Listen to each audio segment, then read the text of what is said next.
great first session. I think all of you will agree with me that this is something that we will continue to work with, and it's really good that we get it on the agenda. So my task now is to guide you through the draft work program for next year that was adopted as a draft at Plenary 3 when BEREC met 1 or 2 weeks ago, and is currently out for consultation. So this is a session where we want to start with the feedback on the program. You know these things, I don't have to read through everything, but this is where we are. We are evolving very quickly. That's where we want to place the work program. We want to continue to implement the code. We want to focus on the important projects with the scarce resources we have. And we want to continue with our promise to become even better at actively engaging with all of our various stakeholders, and they are becoming more. So these are the 5 strategic priorities we have in BEREC, and these come from our midterm strategy as it is today. You know, we work with strategic priorities in 3-year cycles. So these are the 5 strategic priorities that last from 2018 until 2020. So they are guiding the work program also for 2020. And I will go through quickly what work items we have in plan for next year under these 5 different headings. So this is strategic priority 1, responding to connectivity challenges. We will be working on 5 different sets of guidelines. That's quite a lot. We will also be continuing on the study that we have been working on this year on very high capacity networks, where we have come relatively far in terms of on a overarching level, try to figure out what impacts what, and it's a very large web of things that interact. Not so surprisingly, it's a very complex issue to understand what are the determinants of whether you will get investment or not. Everything from market relation, the economics, the regulation, and alternative ways of investing your funds. So this study is coming towards its close in stage 1, and at our next plenary we will be discussing whether or not we believe it should be continued into a phase 2, which will go a little bit more in depth in calibrating the model for maybe a smaller set of member states to start with. So that's also on that group's program. And then we have a BEREC opinion coming up on the review of relevant markets, which is foreseen for P3 in 2020. Then on to the next strategic priority, bottlenecks, also very important. We will have a guideline on intra-EU communication. It was the first, actually, that we adopted, I think this year, coming out of the code, and that is going to be updated next year. And then we will be doing work on the platform economy and how that impacts BEREC's role and our role as NRAs. As everyone here knows, platforms are quite a diverse set of things, very heterogeneous. They have very many aspects, and I think there are some things in the platform economy that is closer to the traditional BEREC work.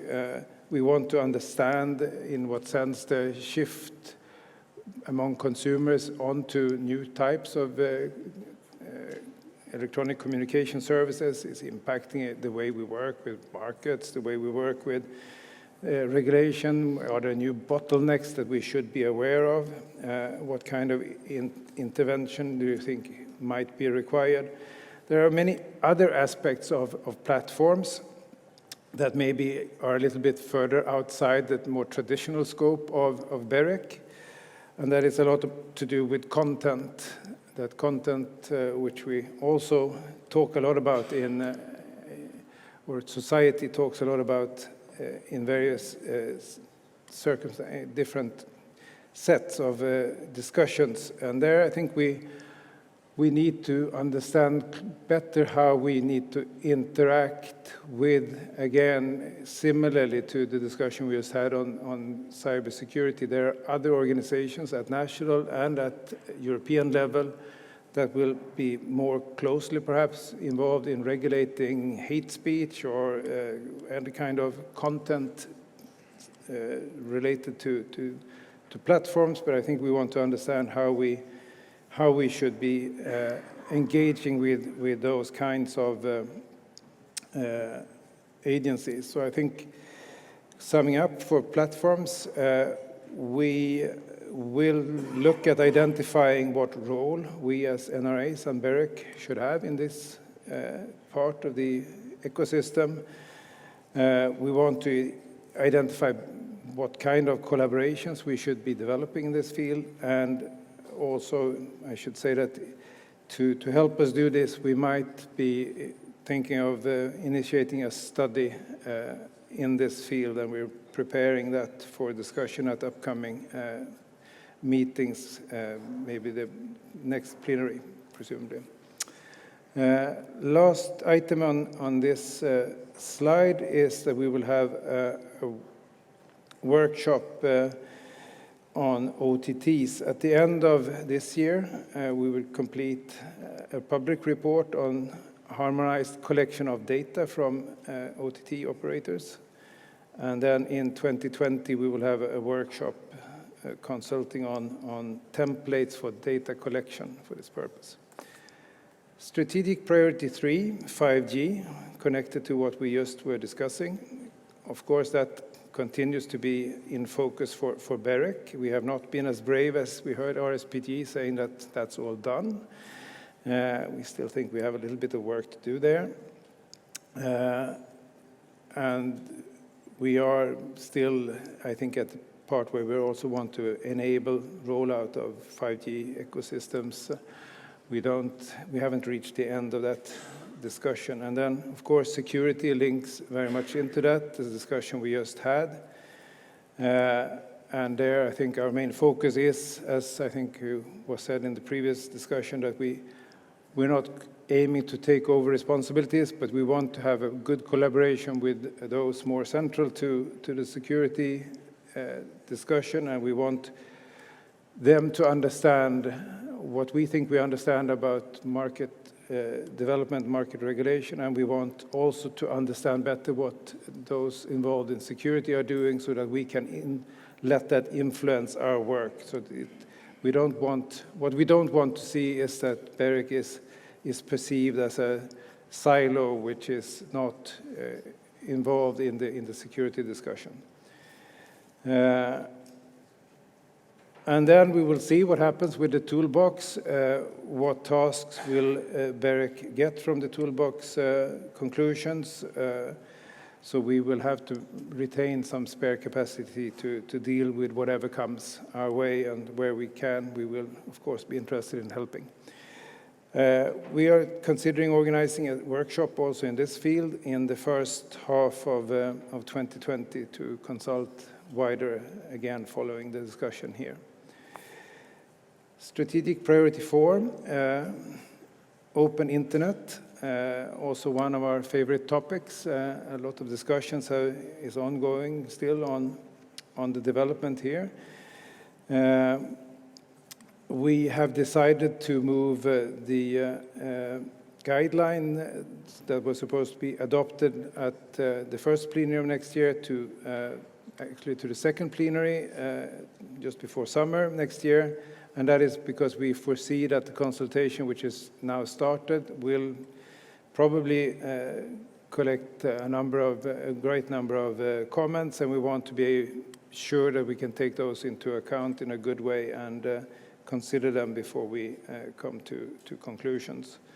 We also have a project on a measurement tool that will complete relatively soon. We will work on implementing that tool, and we will foresee an IPv6 workshop next year.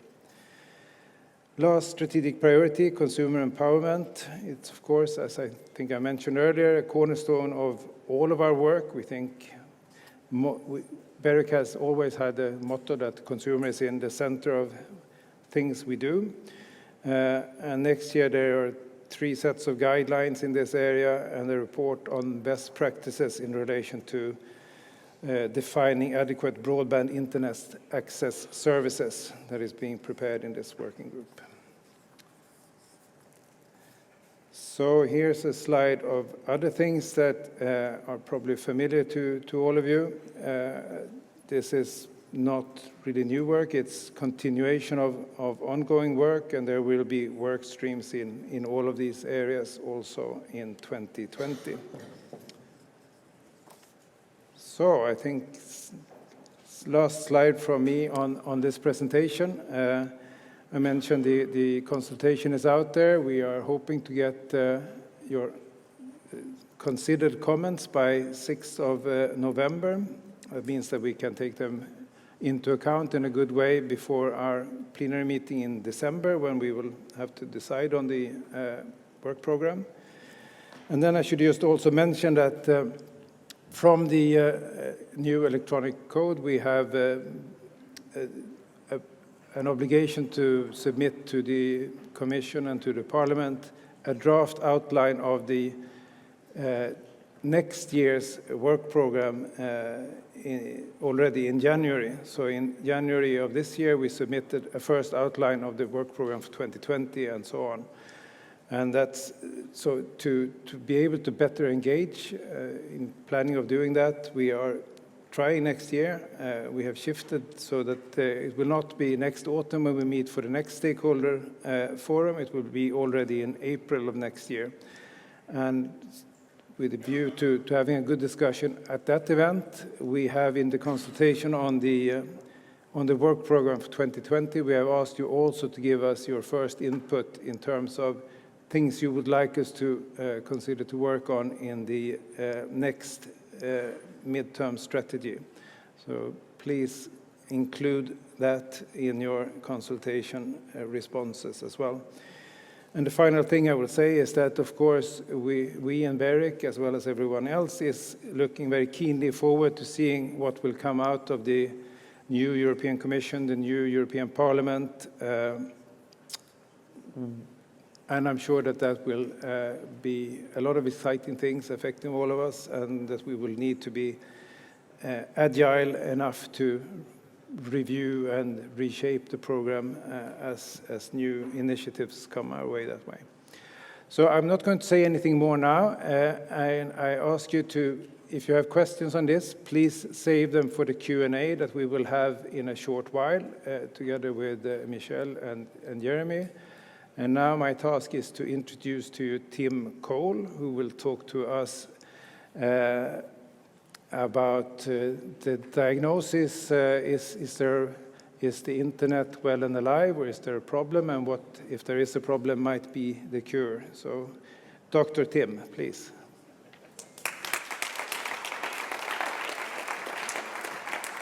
Thanks very much. Yes. So, we have a picture, not yet, but we will get one eventually, hopefully. In the immortal words of John Cleese, now for something completely different. Is the internet broken? If so, how do you fix it? And whose job is it anyway? Yours, maybe? Actually, the question is a riff on a mime that was proposed by some of the leading thinkers of the internet about a year ago in a big essay in Wired magazine, where Tim Berners-Lee, Vint Cerf, the inventor of TCP/IP, Jaron Lanier, and people like that, seriously discussed the question of, is this the internet we wanted? Is this the internet we envisioned back in the early days? I have been an internet journalist since 1992, so more than 25 years now, almost half a life. I can no longer imagine a world without the internet, but it didn't turn out exactly the way I thought it would. I've been thinking about this for quite a while. In fact, I was the original internet journalist, at least in Germany. I was also the original blogger. I started blogging in 1995. Only I didn't call my online diary a blog because the word hadn't been invented yet. I have written numerous books about various aspects of the internet. The very first one, Success Factor Internet. Most of the books are in German. I live in Germany, but I'm American. The Customer Cartel, where I foretold customer empowerment due to the internet. My next to last book was called Digital Transformation, and I recently published a book called Wild Wild Web. The subtitle is What the History of the Wild West Teaches Us About the Future of the Digital Society. And I will touch upon various aspects from this book in the course of this talk. I also edit a magazine called Smart Industry, the IoT business magazine, where we talk about the business ramifications of stuff like IoT, cognitive computing, predictive analysis, and whatnot. The book Wild Wild Web draws parallels between the period of American history at the final end of the 19th century, when the West had been won and prosperity set in, and what Mark Twain called the Gilded Age began, and what happened in the last 25 years since the invention of the World Wide Web. And perhaps the most important lesson that I try to impose through the book is drawn from a sentence by George Santayana, a Spaniard who immigrated to America in the late 19th century. You still could immigrate to America back then. And he became one of the most important philosophers of the 20th century. And famously he said, "Those who do not remember the past are condemned to repeat it." Like the robber barons and the mighty monopolists of the late 19th century, today we face a new generation of digital robber barons, known collectively as GAFA, Google, Amazon, Facebook, and Apple. These corporate giants represent a new kind of monopoly, mainly based on data, and they are much more powerful than any other monopolies in history. Like their forebearers in what historians now call the Gilded Age, they pay no respect to the rules of markets, privacy, or taxation, and they must be stopped. Again, history shows us how and gives us hope. In America, the Gilded Age was followed by what has since become known as the Progressive Era, which lasted from the 1890s until about the 1930s, to the New Deal. In a wave of social reforms, huge monopolies were broken up, laws protecting workers were passed, women finally got the vote, and child labor was abolished. What we really need today is a new progressive era. The first step will be to update our hopelessly antiquated antitrust laws, which after all date back to the first industrial revolution, more than 100 years ago. We need the legal means to deal with new corporate evils like brain trusts and data monopolies, the way our existing antitrust laws deal with price fixing and illegal cartels. The lesson that history teaches us here is that, yes, it's possible to force the most powerful companies in the world to play by our rule book. In 1911, President Teddy Roosevelt used the Sherman Act to put Standard Oil on trial. And the world's biggest monopoly was dismantled and broken up into 7 competing companies, many of which have since merged to form today's Big Four, Chevron, ExxonMobil, BP, and Marathon.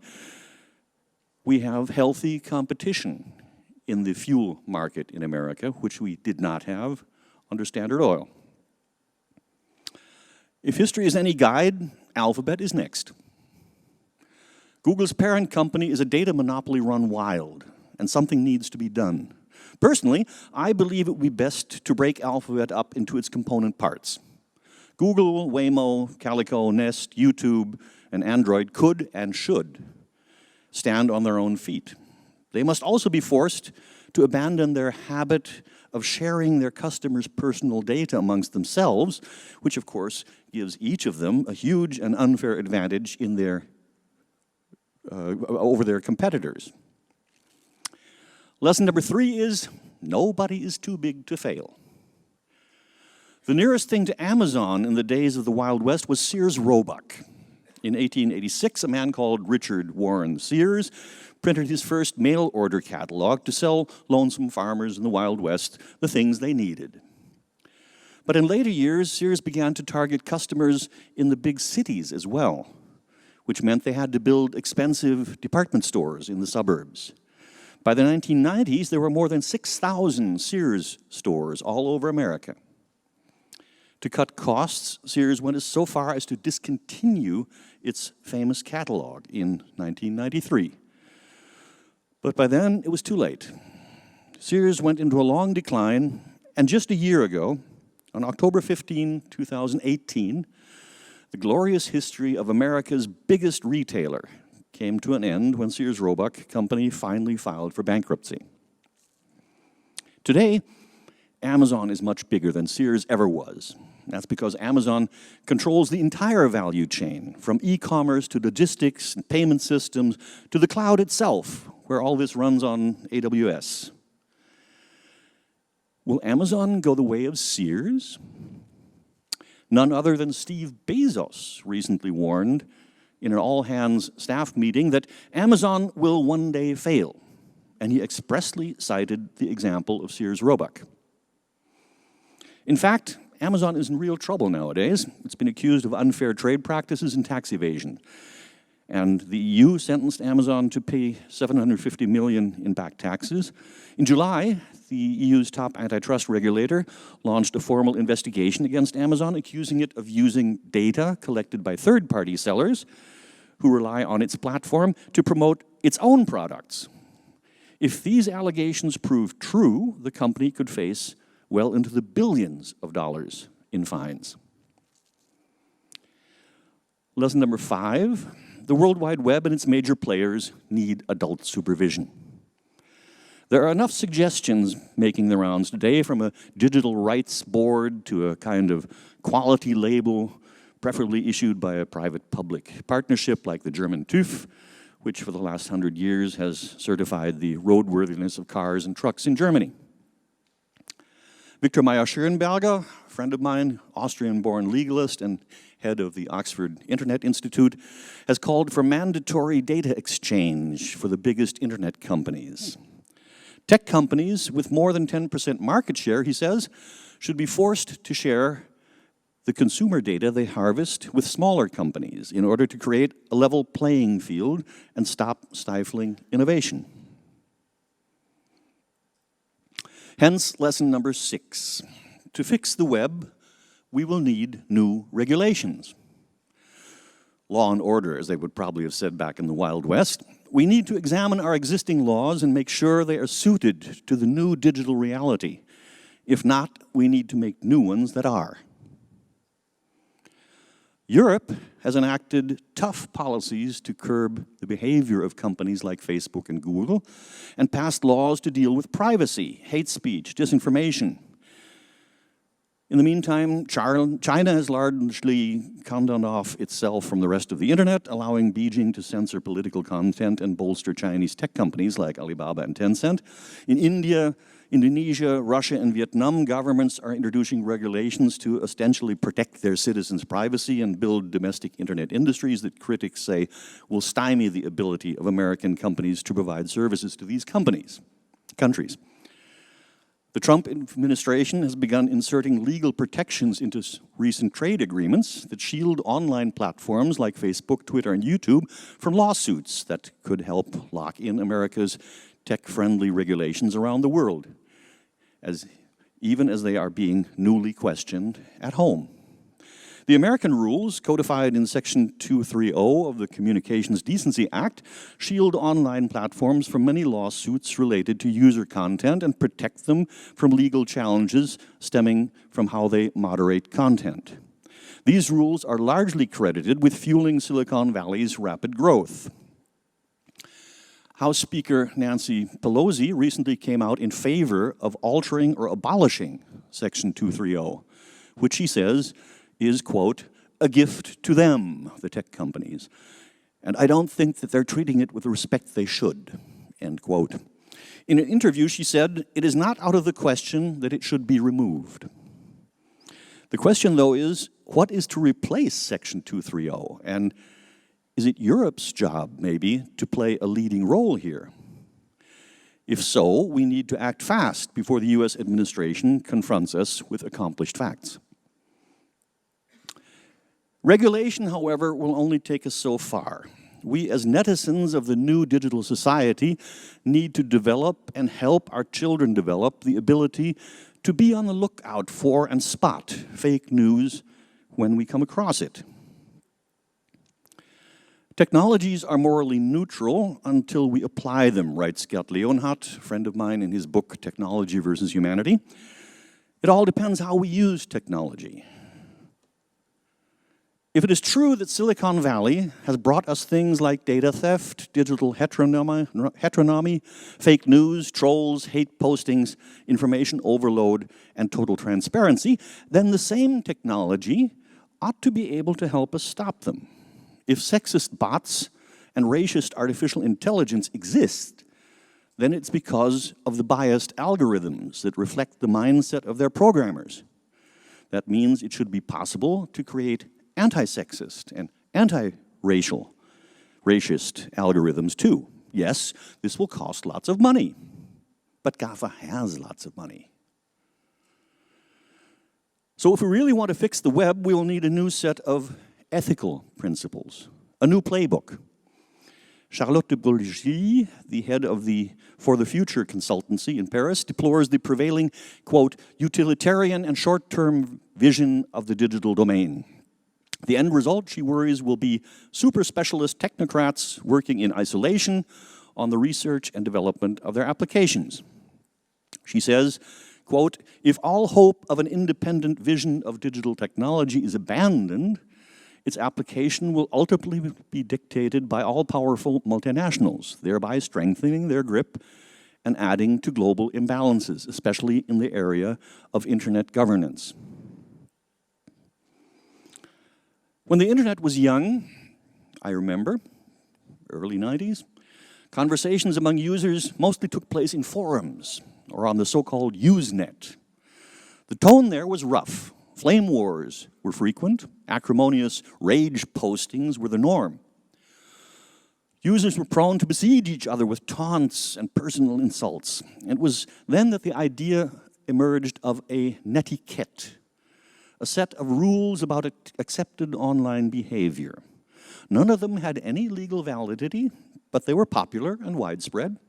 I remember I actually jotted down a set of rules myself, Tim Cole's netiquette. And they at least helped to tone down some of the worst online clashes.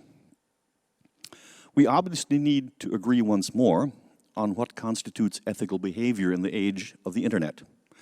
John Markoff of the New York Times recently published a book with the wonderful title, Machines of Loving Grace, in which he wrote, quote, decisions about the use of technology are made today based on profits and efficiencies. What we need instead is a new moral compass. Digital ethics are essentially signposts that point us towards a future where there is room for basic human dignity. We will need to discuss and formulate these new rules together and communicate them aggressively in our schools, in our universities, in our training facilities, and above all, in our companies. Every large company, I say, should be required by law to have a digital ethics officer, similar to the data protection officer in many European countries today. The ethics officer's job should be to advise executives, developers, and engineers on sensitive ethical issues regarding their products and their business practices. In fact, digital ethics can be a matter of great practical concern, as witnessed by the rapid deployment of autonomous vehicles around the world today. In a famous 1967 thought experiment, which she called the trolley problem, the British philosopher Philippe Defraigne demonstrated that it is possible for machines to make moral judgments, and that they should in fact be required to do so. The general form of the problem is this. You see a runaway trolley moving towards 5 tied-up people lying on the tracks. You are standing next to a switch. If you pull the lever, the trolley will be redirected onto the side track, and the 5 people on the main track will be saved. However, there is a single person lying on the side track. You have 2 options. Do nothing and allow fate to take its course, the trolley killing the 5 people on the main track. Or pull the lever, diverting the trolley onto the side track, where it will kill 1 person. Which is the more ethical option? This is exactly the same question self-driving cars will someday need to answer. In fact, we are probably there already.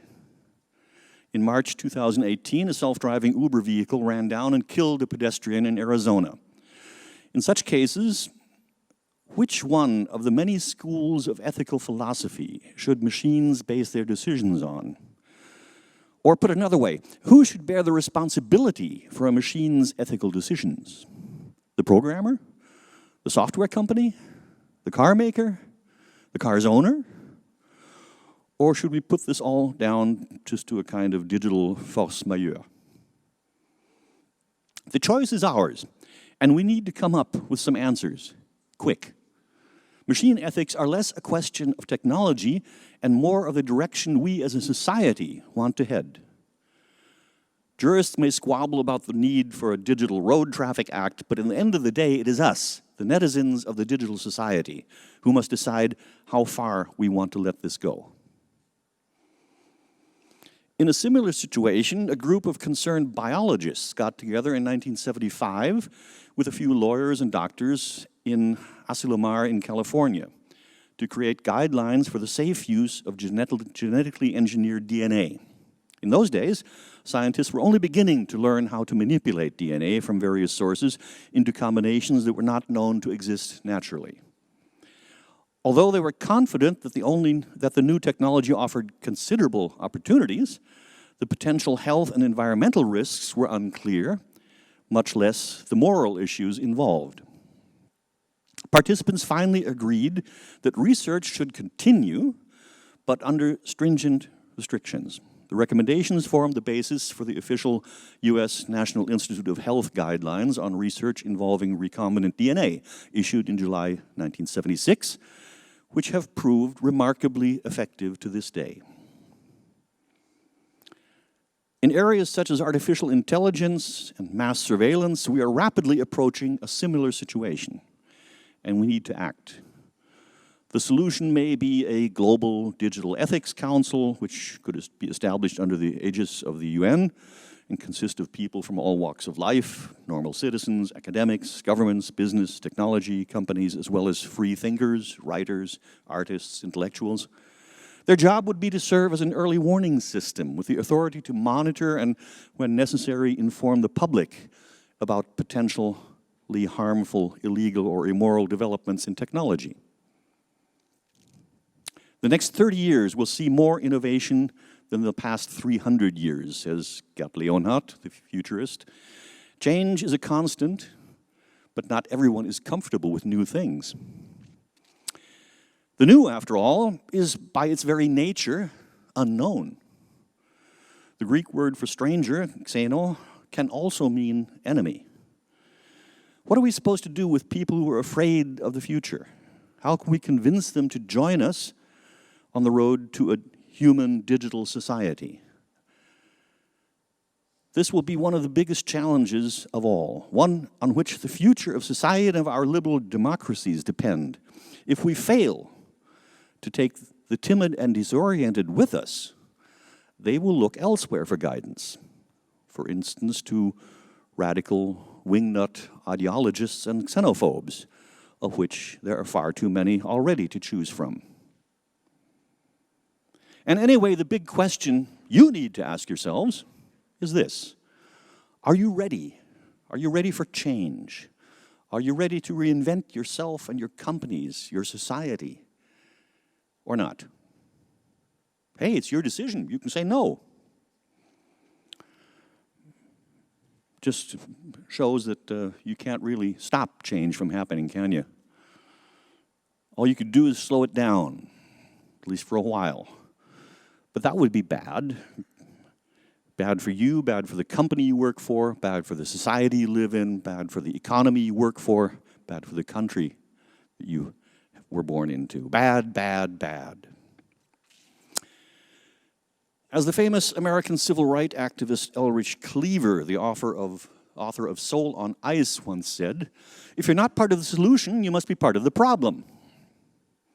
I sincerely hope no one in this room wants to be part of the problem. So please, be part of the solution. Thank you.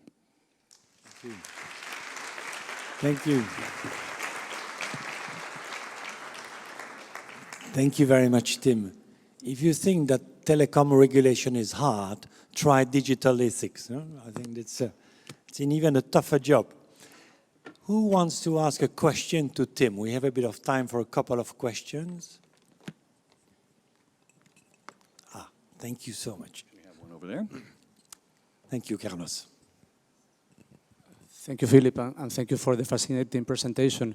I was thinking that perhaps the question is not only are we ready, which I think that in Europe we are, the question is also are we ready to see a sort of a European experience of the internet that would differ from what is happening in the US or in China, and that means played with certain values, played with certain principles, but eventually have something that would differ. And I think this is relevant because until now, the principle that we should have continuity and one internet everywhere and that we should avoid some sort of balkanization of the internet may not be the answer anymore. The quote that our moderator gave at the beginning, the Süddeutsche Zeitung, big German newspaper, once called me the wandering preacher of the German internet.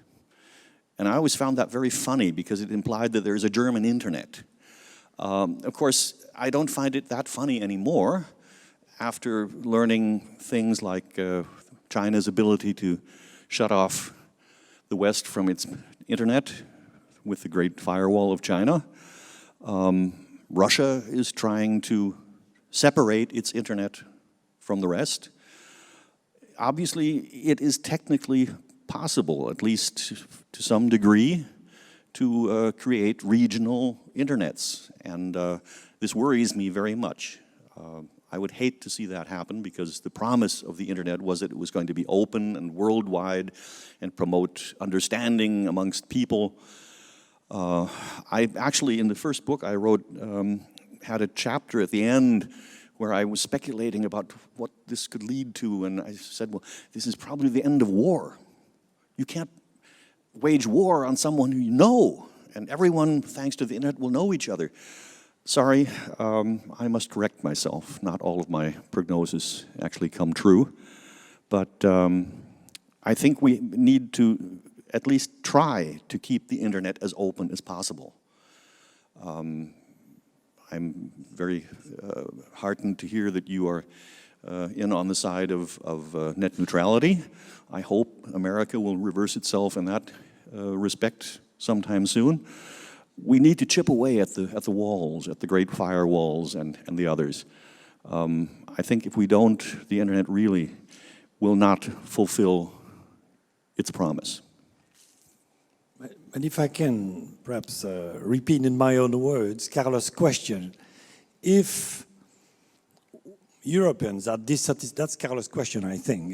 If Europeans are dissatisfied with the way the internet is going at the moment, should we have a European internet complying with the values that our Digital Ethics Committee would have chosen? I mean, that's the question.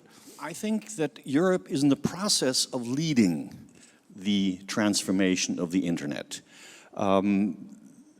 Only in Europe do we have a real social discussion about issues such as privacy, net neutrality, things like that. In America, Silicon Valley does what it wants, and it does it for profit. Russia is putting itself outside the internet. China has its own motives. Who else in the world is supposed to lead the way to an open, liberal internet except Europe? And I think Europe is doing a very good job about that. The Data Protection Directive, for instance, which was much maligned. Chaos im Internet, the German press were prophesizing would come about. What happened? No, we have the first serious bit of privacy legislation in the world. And people in California, for instance, are trying to emulate us. They envy us for our data protection directive. That's the way Europe can lead, and I strongly hope we will. Tim, thank you for bringing a bit of your American can-do mentality into our Europe. That's sometimes we need it. Sometimes we need it. Any more question for Tim? If not, I would ask you to join me in thanking him again in the usual way. Thank you. Thank you very much, Tim. Now we're moving to the last leg of this afternoon, where we will be able to interact with the three chairmen about the upcoming work program. So you already know Jeremy for a couple of years now, Dan, and some of you, if you don't spend much time in Brussels, perhaps do not know yet Michel Van Bellinghen. He's the chairman of BIPT and will be the chairman of BEREC in 2021. I don't know whether you noticed, but perhaps few of our companies have succession plan as well, all is BEREC. Look at that. You know. So I'm looking at the organizers. Should you wish to first say a few words, or shall we ask the audience to shoot from the hip? Shoot from the hip. Okay. So this is where BEREC needs your help, your input. This is a unique chance to have your voice heard. Who wants to break the ice and ask a question or make a comment on Innocenzo from MVNO Europe? Thank you, Innocenzo, for breaking the ice. Thanks. Firstly, thanks for this event, which I really found really inspiring about the format, the speakers, and the subject we are talking about. So sadly, let's go back to our reality of our day-to-day work. And in this respect, we, as MVNO Europe, we would like to thank BEREC for the work which is done in the last period with regard to the international roaming matter, and especially in highlighting that there are legislative and regulatory actions to be taken, especially with regard to wholesale dimension of international roaming. And in this respect, I would like to ask whether this wholesale dimension will be considered by BEREC in the future in the current work of 5G, in addressing 5G in the next work, in the addressing wholesale for 5G in the next work program, and also considering this wholesale dimension in a regular reporting mechanism as BEREC does constantly for international roaming.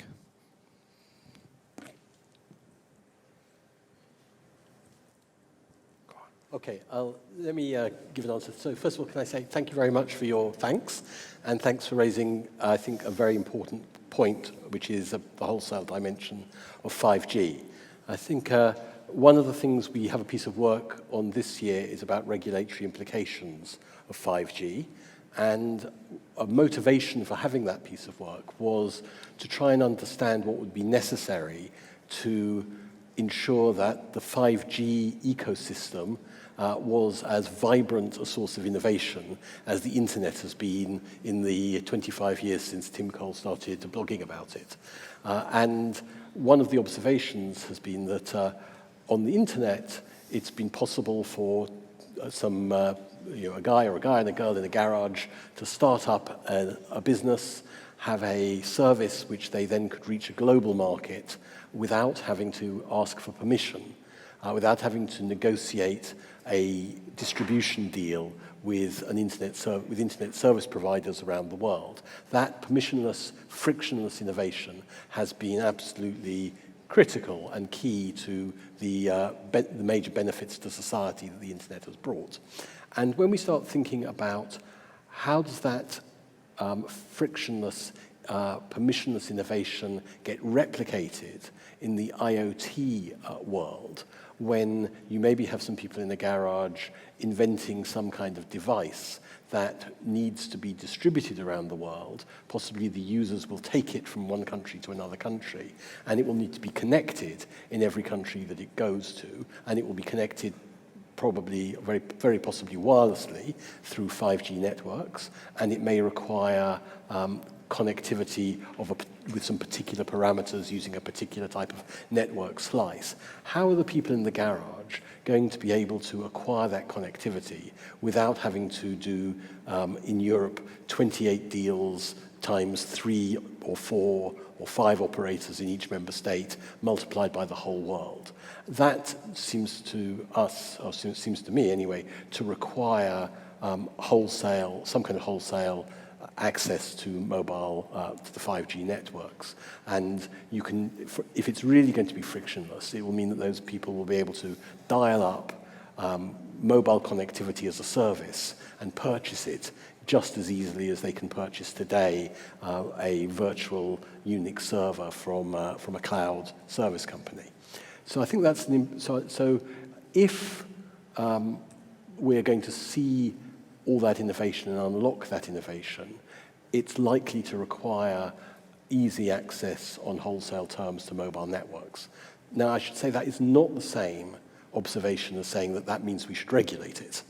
And it remains, I think we don't know, and it's one of the things we're trying to get some insight in as to whether or not the self-interest of the players in the marketplace, so the people who are investing all these billions of euros in deploying 5G networks, will want to make it easy for the innovative applications that make use of those networks to get deployed. So it's quite possible that the self-interest in the marketplace will drive the availability of wholesale access, but also we can certainly see in the past attempts in, say, when 3G came along, there was a belief that walled gardens would serve the interests of the mobile operators well, and it took a while before openness was something that people learned about. So I would say your question is a very good one, that wholesale access to 5G networks will be important in driving their usage. What the role, if any, of regulation is in enabling that remains to be seen.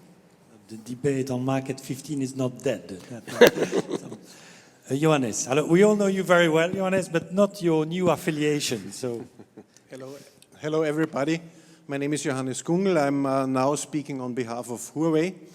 First of all, thank you very much to BEREC for this lively and interesting panel that we had earlier this afternoon, and for bringing the 5G cybersecurity discussion on stage from behind the scenes. I think this is very much necessary because there's lots of things going on behind the scenes. Nobody exactly knows what. So it was an important step towards transparency. Thank you very much for that. But having said that, and having read the draft work program for 2020 and what BEREC is doing now on 5G cybersecurity, I'm missing a little bit of transparency. There is an internal report currently prepared. Next year there will be at least one external workshop, but also an internal report. I think it would fit BEREC very well to be more transparent, to be more open, and I would like to hear about the rationale being so reluctant to transparency. This is number one. Number two, what is exactly the role of BEREC in this game? Because BEREC is working on competition and on consumer empowerment, and the whole discussion on 5G security has a huge potential to distort competition and to produce consumer harm. So will BEREC stand up in the interest of operators and in the interest of competition and consumers and be a voice of reason in this discussion on 5G security? Thank you. That's an easy question. Yes, thank you. Thanks, Johannes. Just for those not inside the BEREC leadership team, just as a private joke, Johannes was heading BEREC when we had the year of transparency, and I think that's well remembered from the first remark. So, no, joking aside, I think we are all committed to greater transparency overall, over time, and greater involvement with our stakeholders. I think when we are talking about this field, security, it is a new field to BEREC. It's a little bit of an unusual field to us. We are used to having working parties, gathering people from around the membership who are sort of taking the lead on various issues that we are comfortably chef de file in terms of looking at and thinking about. This is a new field in the sense that we know that there are other people out there who have more responsibilities and deeper knowledge, and we are, I think, at a relatively early exploratory stage where we are figuring out what role do we as a group of regulators have today and what can we offer for the future. So I think you should not really see it as a willingness from BEREC to be untransparent. It's early stages, it's a tough topic, and we are getting our thoughts gathered. I think we will want to be transparent and discussing with all stakeholders as we develop. And now on the second question, what was that? I think the second question was, would BEREC talk about the implications on competition? Right. Yeah, and I think that would be really our offer to interact with those who may be minded to look inside of their silos and say that, right, we are where we are today, we know that there are threats, we want to limit or reduce or remove or whatever is the term used by other experts from these cybersecurity threats. This is the medicine. So I think our offer there could really be to interact with security services, with ENISAs, with whatever you have, and to offer our thoughts on the impact of doing of using a certain type of medicine. It might have side effects that we may be able to help them to identify. Then at the end of the day, what is BEREC, what is an NRA? We are not the lawmakers, we are not defining the rules at the end of the day, but we, I think, have a mission jointly and individually to help inform those who will make the decisions about the balance of interest between, if there has to be a balance made between security and openness and more available services. Thank you. Johan Ketelaar from Facebook. Thank you, Philippe. My name is Johan Ketelaar. I'm with Facebook, WhatsApp. So I'm basically one of the companies that was just mentioned by the keynote, who is a robber and has no ethics. I have a remark and a question to Dan. The remark is about the keynote.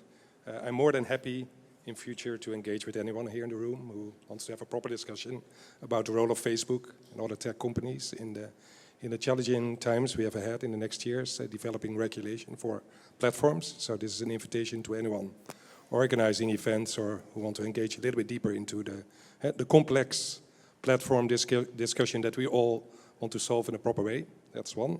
The second is a question basically regarding to Dan, your presentation you just gave about the work plan, and thank you for being so transparent. And I'm aware that there's a huge task for BEREC, also under the ECC and all the guidelines that needs to be developed. But in one sentence I saw that you are going to help NRAs in the next year with the implementation of the ECC, which is really important. I don't speak on behalf of Facebook alone. I think there are a lot of companies who are supporting a harmonized implementation of those new rules. So can you be a little bit more specific about what your activities in the next year will be with regard to the transposition in individual member states? Thank you.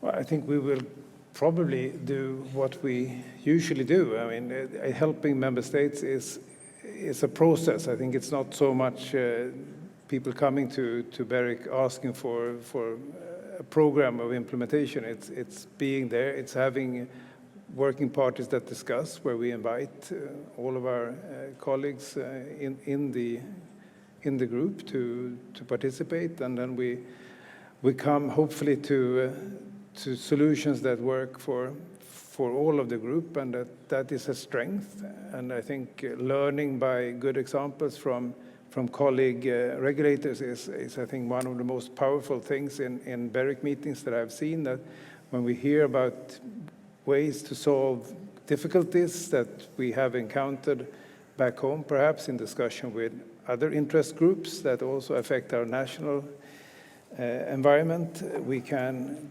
discuss that in the group of BEREC. So I think we don't mean anything out of what we have been traditionally doing there, Johan. Thank you. Sorry. Right.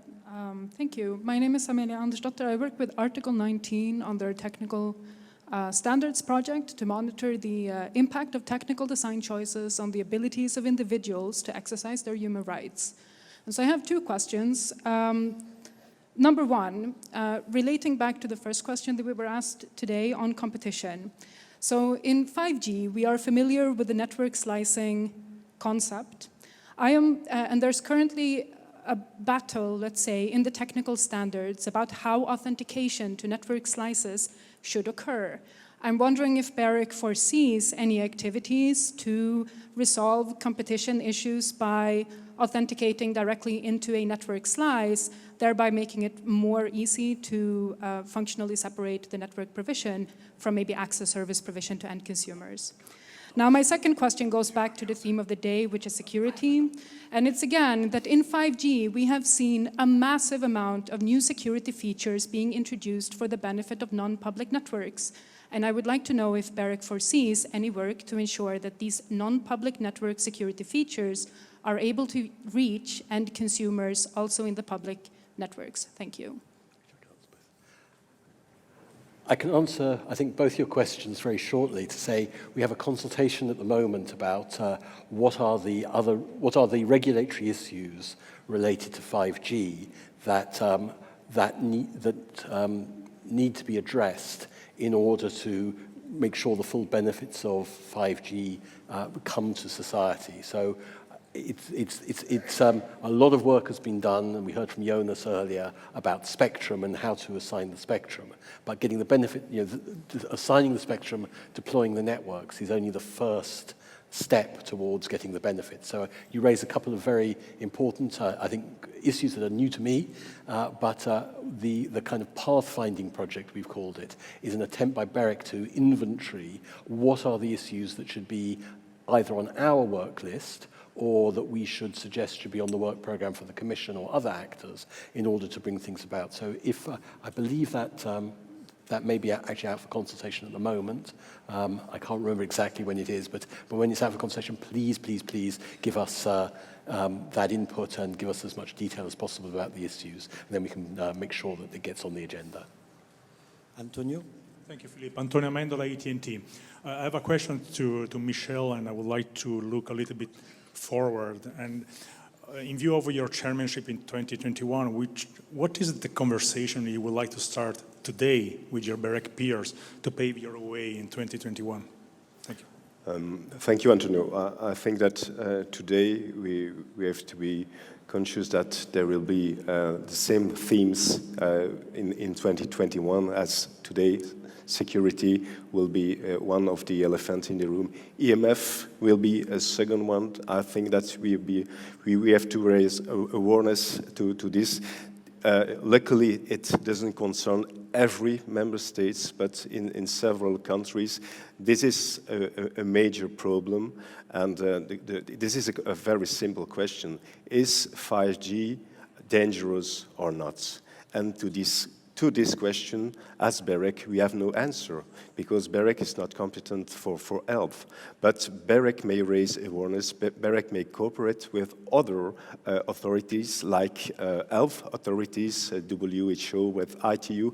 We signed 2 weeks ago a memorandum of understanding with the ITU, and I think we have to work on this.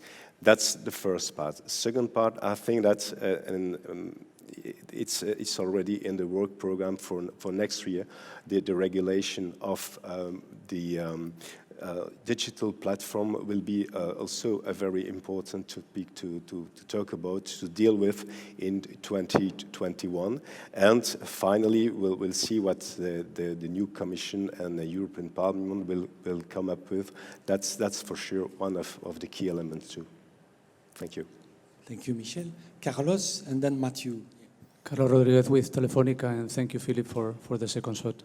Actually, when we're reading the working program for 2020, one may think, well, this is sort of a continuism on the strategic priorities and so on, but I think there are a number of significant differences, and one of them actually relates to the second strategic priority, which is the one that relates to the digital economy sort of a space. And there is this forthcoming report on market and economic issues of digital platforms. And it's the first time that I see BEREC explicitly recognizing that ex-ante regulatory approaches may be useful to solve some of the competition policy problems that we have with digital platforms, and actually that mirroring some of the solutions for the telco sector could be an approach. So immediately one can think of identification of relevant markets, significant market power, imposition of remedies, but I would, assuming that this is still early stages in exchanges on this thinking, I would welcome any further input that you can give in terms of what we can expect from this line of thinking in this forthcoming report. Yeah, thank you for that opportunity to clarify. I think it is exactly as you say, it is early stages. We are aware, and I think we are agreed that we need to focus more on what this means for us, and statements about possible ways forward should be taken as no more than possible way forwards. There might be other ways, there might be no regulation, there might be other kinds of, it's dealt with under competition regulation alone. It might be new competition tests. I don't know the outcome. That's why we're going to explore it. May I also Thank you, Matthew. Oh, sorry. Can I also make an observation, which is actually BEREC, I think earlier this year we published a report into the data economy, which was the first time, I think even then it was identified that ex-ante type tools might be of use. And of course, I think since then, we've seen a kind of a growing trend of other people also seeing this. Whether it's the Furman report in the UK, Tim Cole just now, even reports in the USA. One thing, we had a little bit of a discussion at our last BEREC plenary. The fact that we're interested in this should not be seen as a land grab by BEREC or by NRAs. I think BEREC is certainly, we're a good source of expertise and information to assist the institutions as they plan, as they address these issues. So we're very keen to contribute that expertise into the discussion. Whether there's a role for us or for the NRAs is almost secondary at the moment. It's a question of how can we help, I think is really what we're looking for. Matthew? Hello. Hello. Good afternoon. It's Matthew Newman from MLEX. I have a spectrum and competition-related question. In the last couple of weeks, I've been hearing from telecom companies about how Europe's telecom companies are underperforming, and in particular about very low return on investment, capital expenditures, And this is related to the massive amount of money that needs to be invested in for 5G. So the question about spectrum related to this is what happens when countries decide to have particular parts of the spectrum reserved for verticals, industrial uses, and that creates, according to the companies that are bidding for this spectrum, artificial scarcity. And that drives up the costs for spectrum, and that hurts their ability to invest in the 5G network. So perhaps Dan, who has a competition background right here in Brussels, or any of the other chairmen would like to tackle that one. Thank you. Thank you for that question. Well, it's not an easy one to answer to, and I think the jury is probably still out there on how to, how do you actually measure the societal value of spectrum in the best way? I mean, and I think with a competition background, it would be relatively easy to say that having diversity among supplier types would be a value of its own, but it's a very difficult one to measure in dollars or euros or kronas. And I think that is where some of the member states have ended up in terms of saying, yes, we have not an infinite amount of spectrum, but we do have enough spectrum to have some level of competition between the traditional telcos, and we have the opportunity, because we know that for 5G spectrum there is industrial interest in spectrum, which we haven't seen really to that same extent in previous generations. So let's see how would the market develop if there are different types of suppliers. So from pure competition background, I think that's a relatively sound kind of view of market development. Now, is that the best business model? Is that the best model to use your available spectrum? Well, I think that's where the jury is out. We've had assignments in a number of member states, not everywhere, and we are going in slightly different directions. Will we be able to test it over time and see who was right, who was wrong, what was successful, what was not? Maybe, and I'm sure there will be people like you in the audience today helping us with arguments that go one way or the other in that test. But as always, testing these things will be very difficult because the result, whatever the result will be affected by so many other things. It will be difficult to isolate, the choices. Was that really what impacted the outcomes?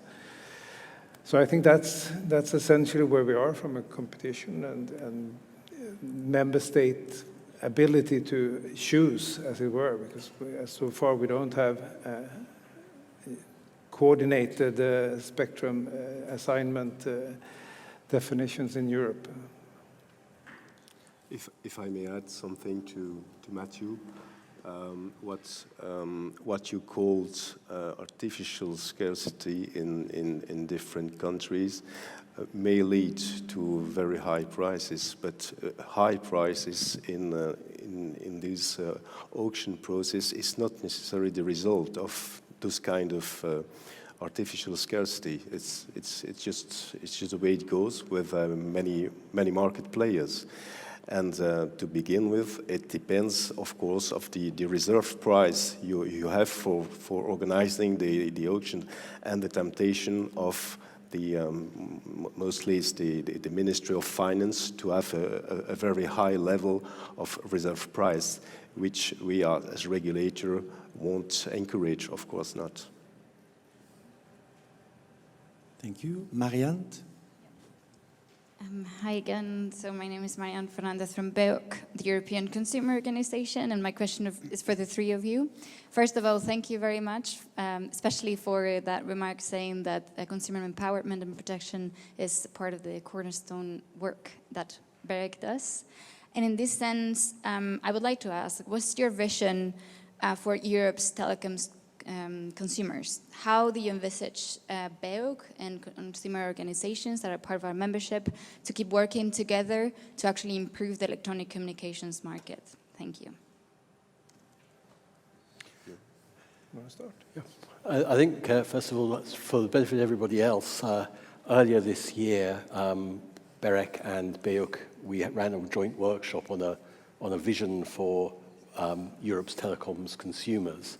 And one of the reasons we did that was we hoped that the themes that emerged from that workshop would be an input into the medium-term strategy next year. So part of the answer, I think, is wait and see, or that will, you know, we will be developing more in terms of the medium-term strategy. But I think, you know, in general terms, the idea that consumers should be able to choose services and use services with confidence, they should have the information they need, they should have their rights upheld, is something which I think all the NRAs we have, you know, it's one of the objectives of the code to promote the interests of end users. I think most NRAs have functions in that field and will pursue those general objectives. Precisely what that will mean in terms of BEREC Work Programme in the medium term is something that remains to be seen. You know, we've been, but you know, in this year, BEREC has given the Commission an opinion on the contract summary template, for example, which I think our end user expert working group thinks is a very important tool for ensuring that consumers will be able to properly and transparently compare offers and have all the information they need in order to choose services. So that those are the kinds of initiatives I think you can see us continuing to take. I can just say that I think I mentioned in the presentation of the work program that we have, of course, foreseen a number of projects in the consumer area. It is, as I mentioned, part of it's a cornerstone of our traditional work, and I think will continue to be so. It's very important. I think almost everything we do is in a sense colored, at least by knowing that there is a consumer there. There is a weaker part somewhere in the equation that we as regulators need to think about when we do not only work in that working group, but in all of our working program. So that's important to say. And if I may add, for 2021, Marianne, this will be an important year for BEREC too on consumer protections, because during this year, as you know, there is a kind of review process to be held by BEREC on end users' rights by the end of 2021. And so that's certainly the occasion to be associated as a stakeholder to do this together.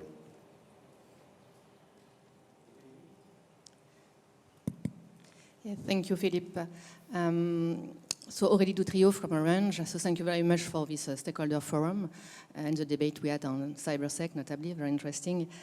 I had a question or a reaction to what Jeremy said on the report that you are currently drafting regarding 5G and the need to help the ecosystem and the apps to develop on our networks. I mean, definitely we are also in the in that culture of more and more cooperation would be needed for the 5G success in Europe and more globally speaking.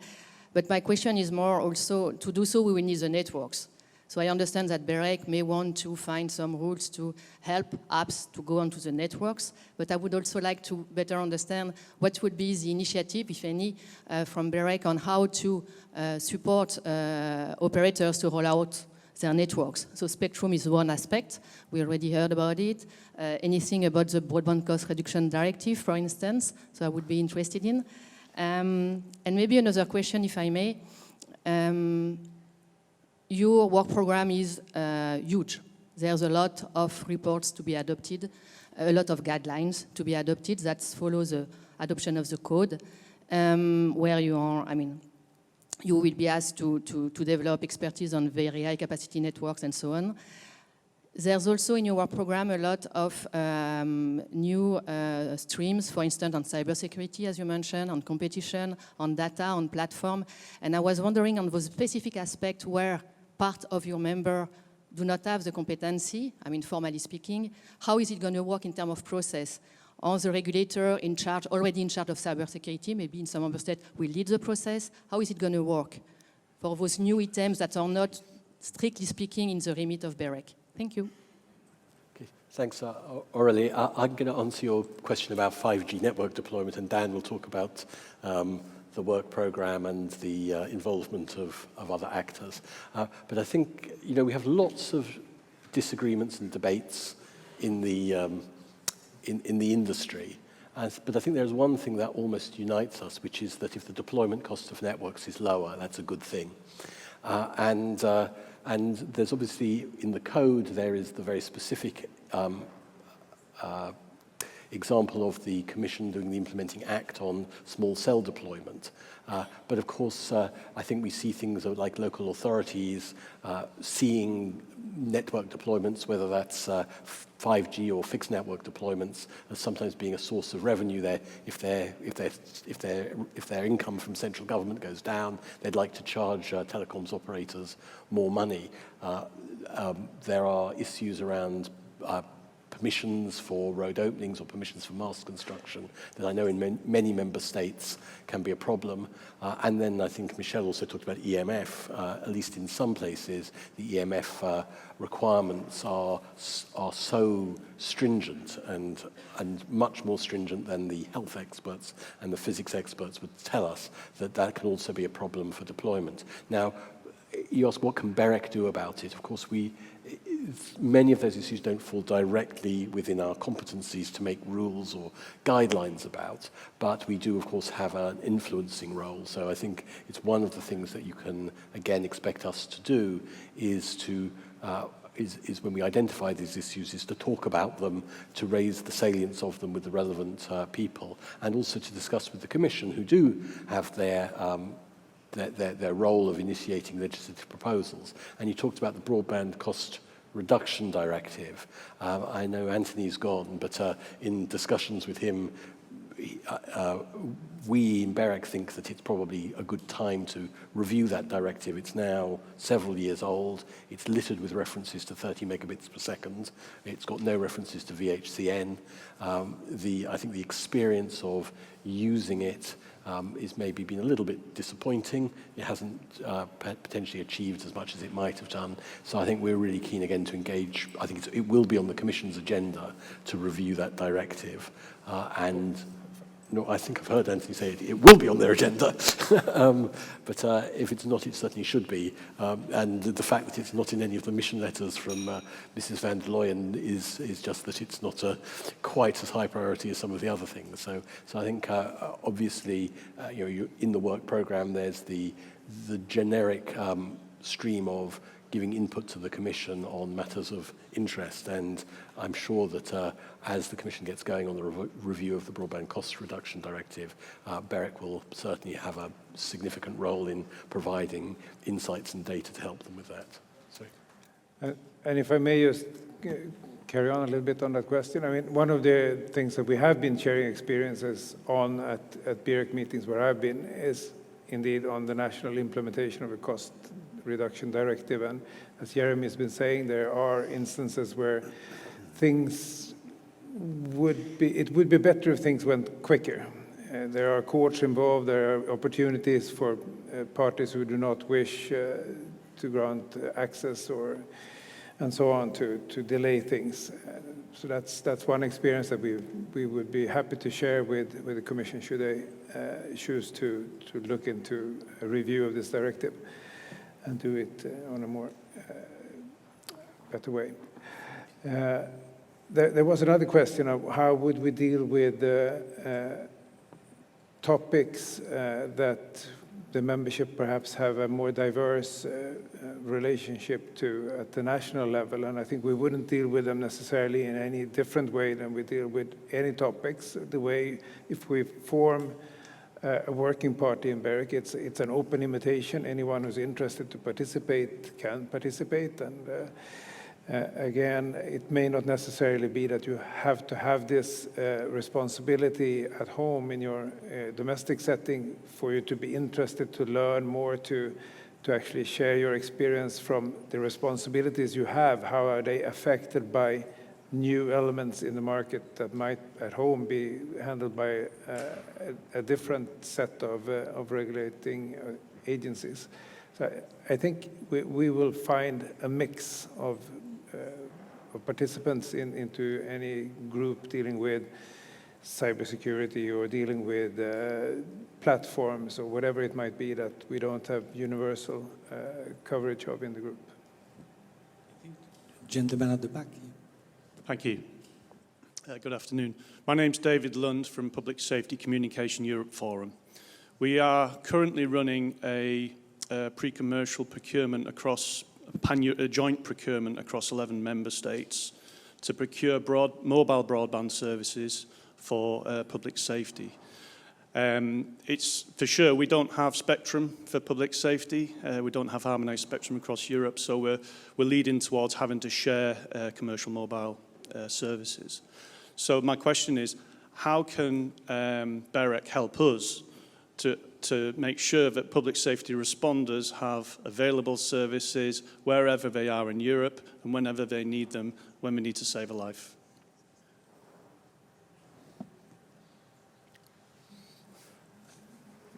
Yeah. I'm not sure. Sorry. Yeah, I have to say, I mean, of course, spectrum for public safety is generally a national member state issue. Certainly, I know that there have been certain bands that are potentially relevant, like the duplex gap in 700, for example. And people in BEREC have certainly been have exchanged experience on that. But of course, there's a big ministry and government issue in that. The question of whether or not Europe should have a harmonized band for public safety is one that would be rather more in the RSPG mandate than the BEREC mandate. But again, I would say to you, there's a consultation right now about BEREC's work programme for next year. So if you can shape a specific project that you think would fall within the BEREC mandate that would help, then you should propose that in your response to that consultation. I can't promise that Dan will find room for it, but maybe if Dan can't find room for it, Michel will be able to the following year. And if I may add something, you can also rely on national roaming agreements at national level for those kind of public safety application, of course. Yeah, I'm Teus from the Netherlands, and I have also a question about public safety. We see that at present we use Tetra network, which has a battery backup of about 8 hours. But in the future, we will have to use network slicing in 5G. But the normal operator networks now have a battery backup of about half an hour to 1 hour for each base station. So that means that in the future, public safety is not able to run when there is a power outage, like in Argentina. There was 55 million people for 2 days without power. So what will happen in Europe when that happens? And people say it can happen. The chance is very low, but it can be there. So what can BEREC do on that issue? And I have also a solution for that, because the networks now have a battery backup of, let's say, half an hour to 1 hour. And my proposal is to use the electric vehicles, which come into Europe in a massive amount, and that they are forced to drive to the base stations and use the electric power of the batteries of the electric vehicles to power the base stations for 2 or 3 days. When you have that solution, the operators do not have to invest a lot of money in a lot of batteries. And on the other hand, all the batteries are already there because millions of cars will be driving in Europe. And I think the regulatory bodies should make a regulation that the operators will be obliged to put an electrical power on each base station, that the electric vehicle can charge the base station in case of power failure. challenging question. Well, thank you for the idea. I'm not sure again that this is squarely within the current mandate of BEREC. We regulate on a national level, I think, some of us at least, the battery power required for base stations. We did it a few years back in my country. It was a big issue where all the operators were very upset with us because they said it was driving a lot of costs. So if you have a good idea of saving costs, I think we should not lose track of it. So we would be very happy to hear more about it and perhaps talk about it together with those more in charge. And I'm not sure, but I'm guessing that this is more kind of an ESA territory. But, anyway, the idea is worthwhile to preserve. Thank you. Francesco? Hello, it's Francesco Versace from Vodafone. I have a question regarding the second item of the work program, which is the digital markets regulation, and particularly the collection of data from OTTs under the code.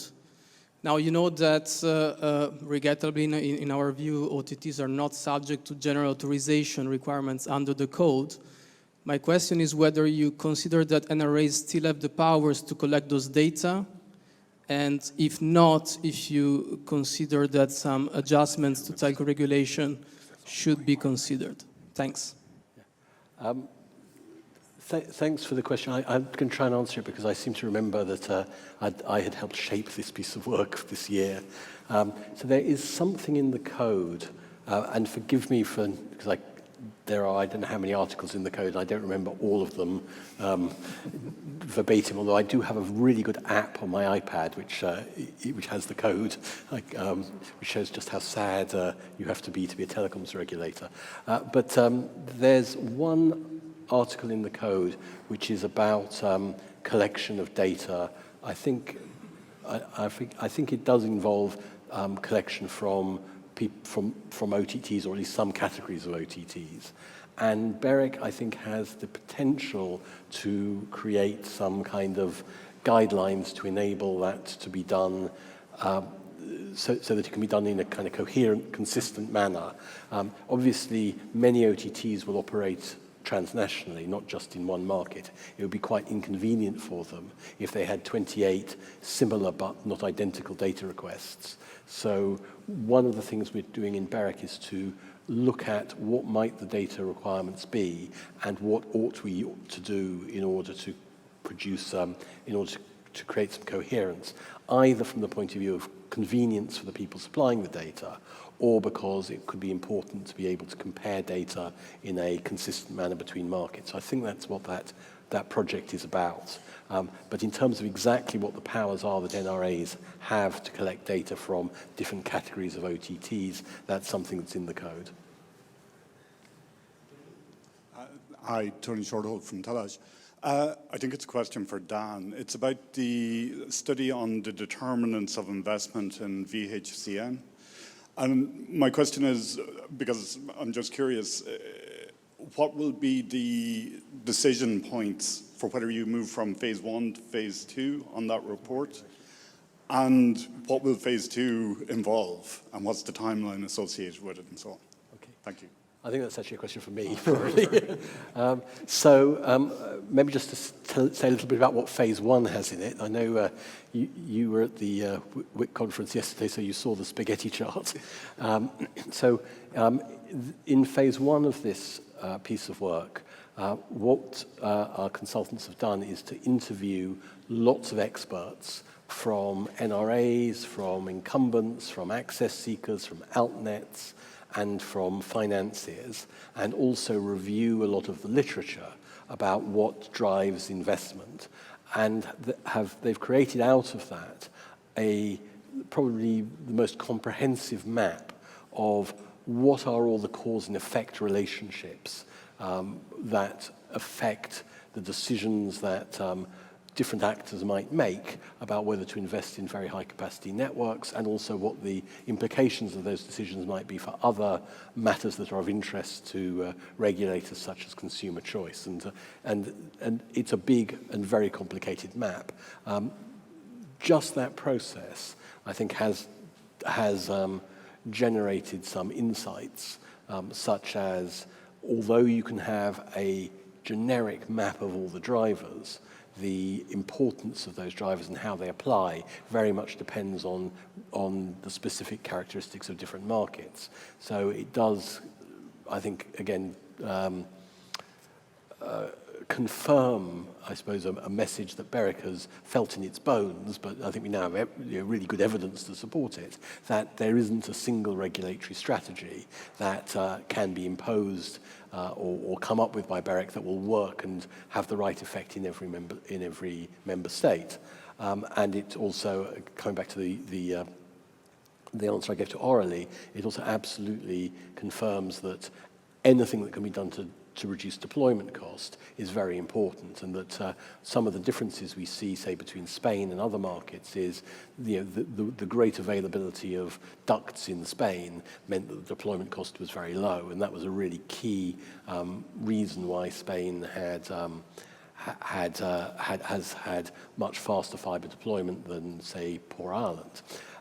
So that's what we can get out of phase 1 of the project.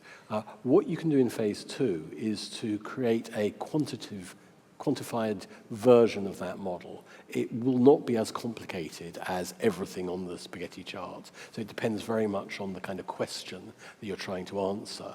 But the quantified model then also involves calibrating. So you turn the spaghetti chart into equations, and you try to calibrate those equations to some actual data from markets in order to work out what the kind of coefficients should be for those equations. And then you can use that model to run some simulation experiments. So what we're doing at the moment is we're working out what kind of questions would we most like to be able to answer. So for example, there's an unanswered question. I think we found that certainly you can tell from the qualitative model that network-based competition is a real driver of investment. And it's not at all clear from the qualitative model that some of the arguments about access network competition, we've certainly heard assertions that access network competition is an inhibitor of investment. The qualitative model doesn't really support or show that that's a very compelling argument, but a quantitative model would really enable that to be tested and we'd get much clearer and firmer insights. But I think what phase 2 would be about, in order to decide whether to do phase 2, we'd have to see, first of all, can we shape some questions that we'd really like to have be able to answer? And secondly, with the data requirements that we'd need in order to create a calibrated model that would enable us to answer those questions, are those data requirements ones that we can practically do? So it's partly, is there some valuable output from phase 2, and is it practical? And that's something that we're working out between now and the next plenary, so that just the go, no-go decision will be made in the next plenary, which will be the same time as we adopt the phase 1 report and publish it. Thank you. So we have time for one more question. Cécile. Thank you. Cécile Amey from SES, the satellite company. Since we very much talk about competition and investment, one thing which we very much believe in the satellite sector is the adoption of a mix of technologies to address the many different connectivity challenges we have, especially coverage and backup. So backhaul. I have two questions here, 2 points to raise, and I think it's somehow in the draft BEREC Work Programme. One is about the question of how to avoid digital divide. I mean, we very much talk about coverage, but what we miss in talking about coverage is it doesn't tell what happens exactly in terms of take-up, actual connectivity of people. 4G has a coverage which is not far from 100%, but the actual take-up is far less. And the question comes more from the expectation or the eagerness of people to actually use 4G or the best technology means. So how do we encourage the actual take-up? How do we make sure that the most remote areas or the rural areas or the people who have a limited budget or no keenness a priori to adopt high capacity needs do go towards that high level of connectivity. Second point is backhaul. We talk about investments, but a lot of the infrastructure rollout depends on how much backhaul capacity we can provide, notably to the wireless networks. And there are different means to do that. You can do that with fiber, but it comes at a very high cost. You can do that with terrestrial fixed wireless systems or networks, but some people think that it's not very performing and that we can do better. But you can do also with satellite. So I mean, at the end of the day, what matters is to make sure that competition happens there as well. So I'm not talking about connectivity to the end users now, I'm talking about what happens behind the scene. And there again, how can BEREC either encourage that or at least measure that competition actually happens there as well? Thank you. Well, I can start.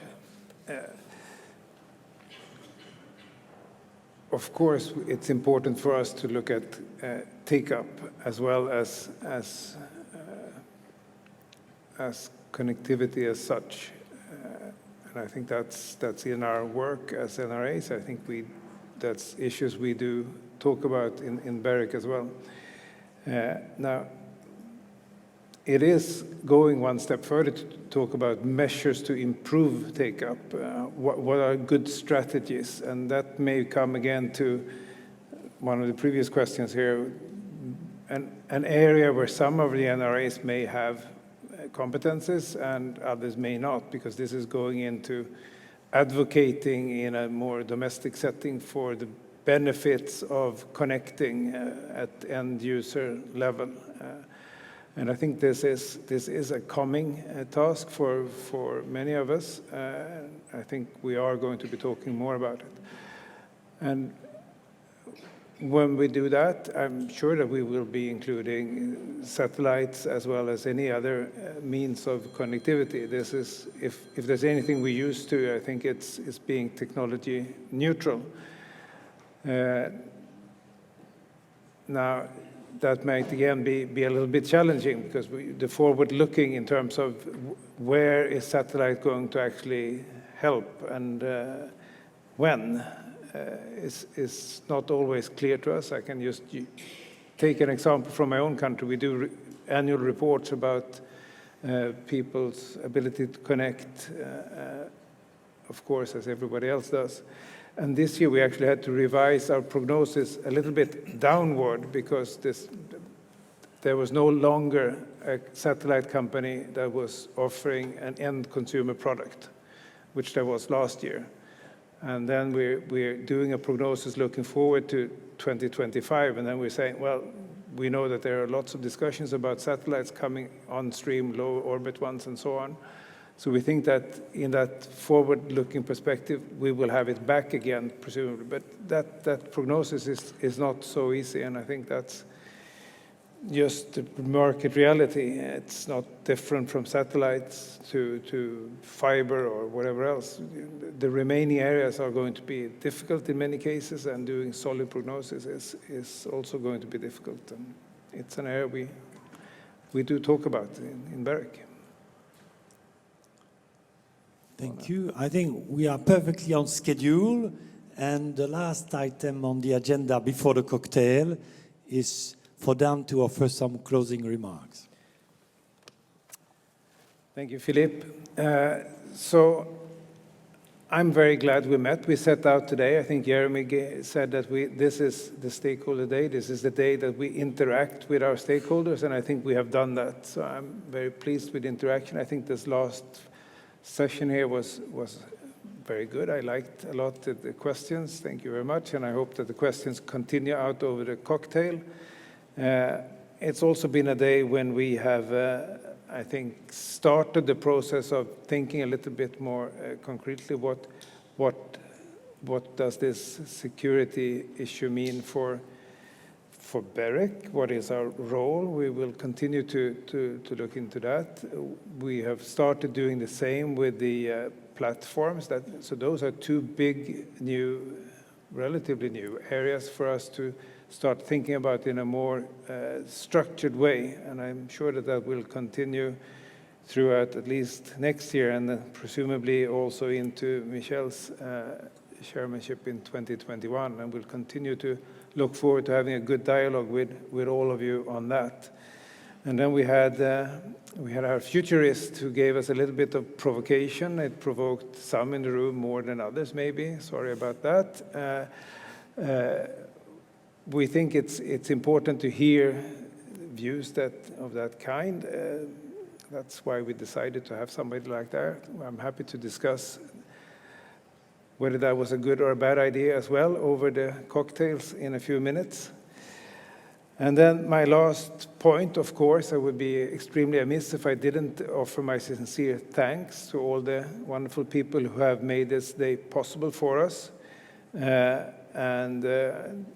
Mentioning name is always risky in things like this, but at least I would thank those that I know have been very central in putting this together. We have Vera and Ilse from the BEREC office, we have Jennifer from Comreg, and we have Elizabeth from PTS.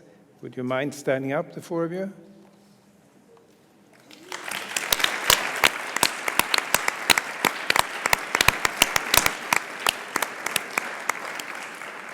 Thank you very much. Without you, it wouldn't have been anything close to as interesting and inspiring as today have been. So that's all for us, I think, unless Jeremy wants to I just want to say one thing, which is on the BEREC mini board, the vice chair who was responsible for organizing today was Dan. He's, I believe it's unethical for him to thank himself. So I'd also like to, on behalf of BEREC, thank you for the leadership you gave to the occasion. Thank you very much, Dan.